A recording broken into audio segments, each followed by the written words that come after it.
So as you can see from my title slide, my name is Christopher Yobst, and I'm the director for the Center of Limb Lengthening and Limb Reconstruction at Nationwide Children's Hospital. And I know it may sound strange, but I did say Center for Limb Lengthening.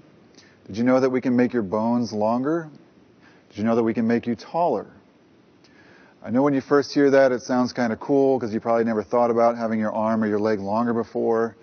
And you may even be conjuring up images of elongating superheroes like Elastigirl or Plastic Man, or for older members of the audience, Stretch Armstrong. I'd like to know what you're thinking right now. But after it starts to sink in for a few minutes, you might actually start to think limb lengthening sounds like it's something kind of scary or potentially very painful, like we're stretching you on a rack in medieval torture. But I can assure you that limb lengthening is actually a very well-controlled and comfortable process. And over the next few minutes, my job is to walk you through the experience of limb lengthening. So let's start from the very beginning. Who needs limb lengthening? So most of the time, we're using these surgical techniques on patients that have one leg longer than the other.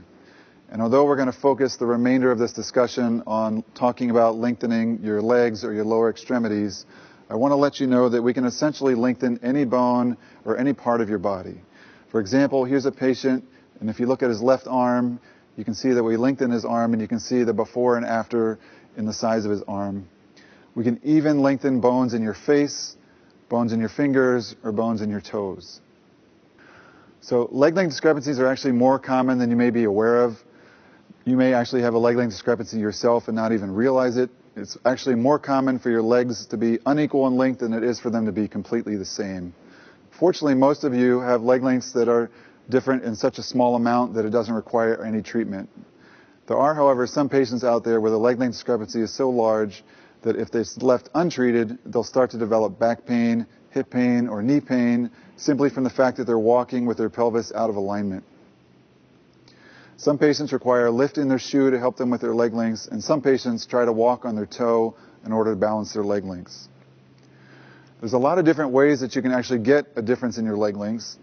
So for children that are growing, if they have an injury to the growth center of the bone, either from a fracture, infection, or a tumor, it can make one leg grow longer than the other. For either children or adults, if you have an injury where you break a bone and the bone actually heals out of position, or if you have such a severe injury that you lose a piece of your bone, it can cause one leg to be longer than the other.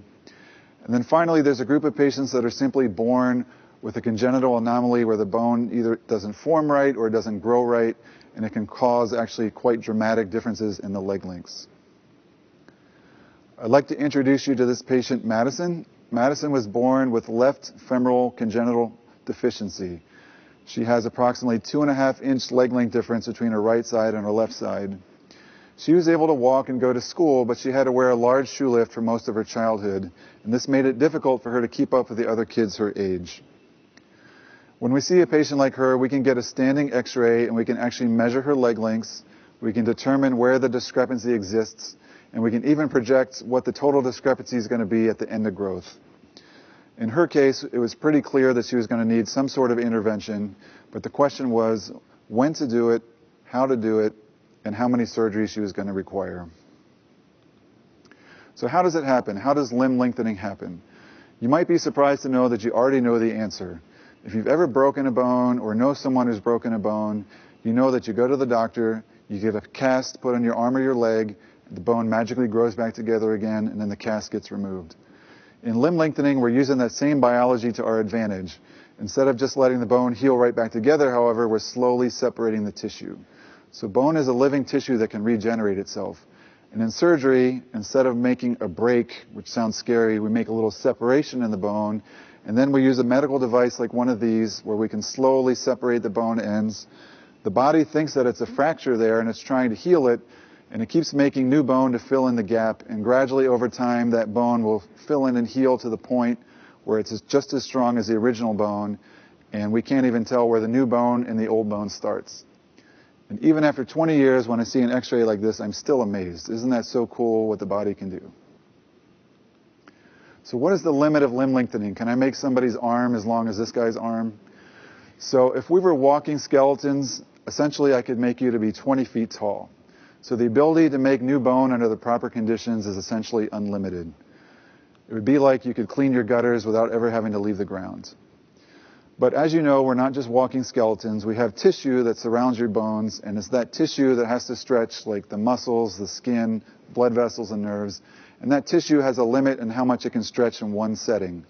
I say one setting because we can actually lengthen your bone more than once. In your femur, or the thigh bone, we can stretch that tissue approximately 2 to 3 inches. And in your tibia, or the shin bone, we can stretch that tissue about 2 inches.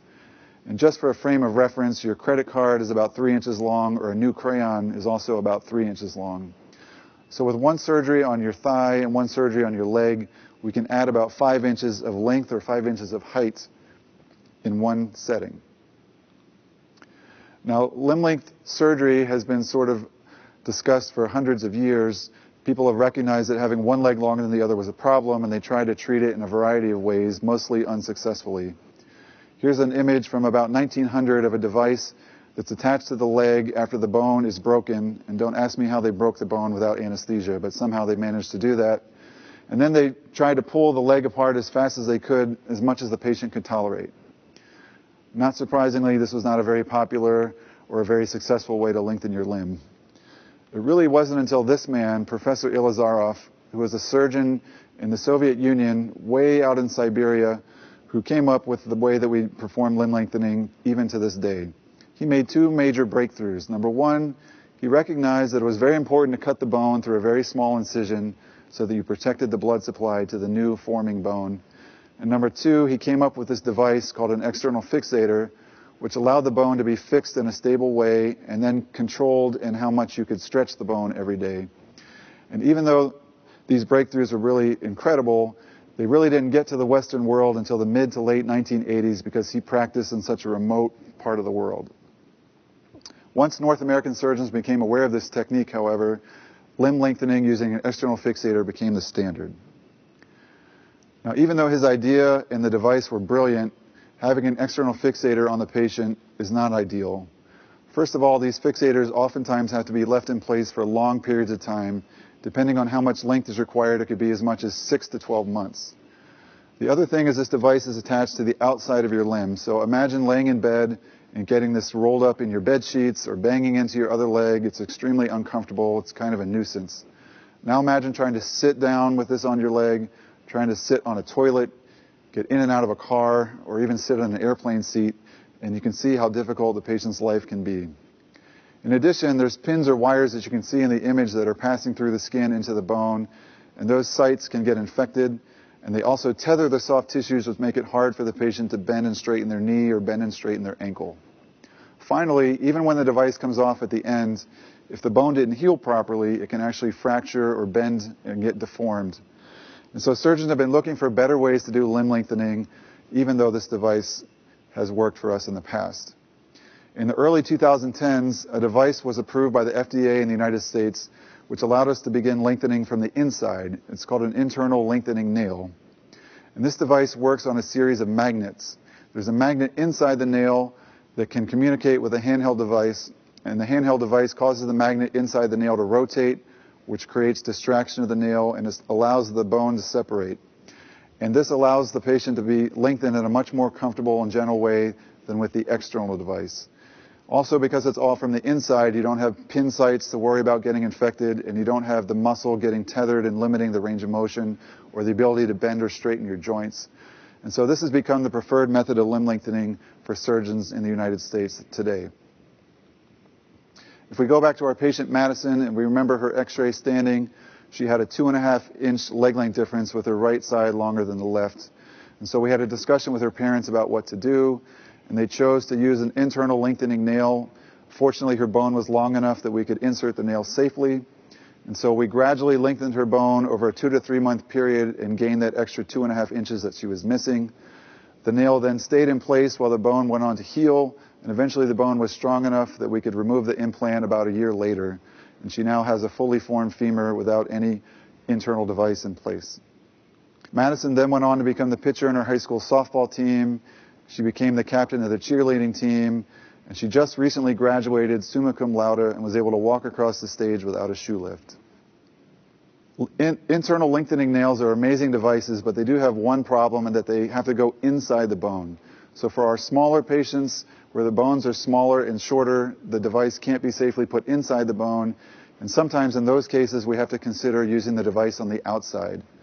However, we know that the inside device is so much better than lengthening with the external device that we got creative with our technology and we found a way to work around this problem. We put the nail inside the patient but outside the bone and attached it in a way that allowed us to do the lengthening all from the inside. We helped to pioneer this technique here at Nationwide Children's Hospital, and we're now able to use this in our smaller patients instead of external devices. Recently, a new implant called a lengthening plate has been developed. It's even more streamlined than the nail and helps us to do the nail outside the bone in a more comfortable fashion for the patients.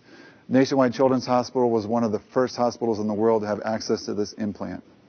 So as you can see, the technology continues to get better and better and smaller, and eventually we should be able to lengthen any size bone in any size patient all from the inside. So in summary, even though the field of limb lengthening doesn't actually make our patients into superheroes, it doesn't make them bionic, it doesn't make them part robot, it does change their lives and it does help them to reach their full potential. Thank you.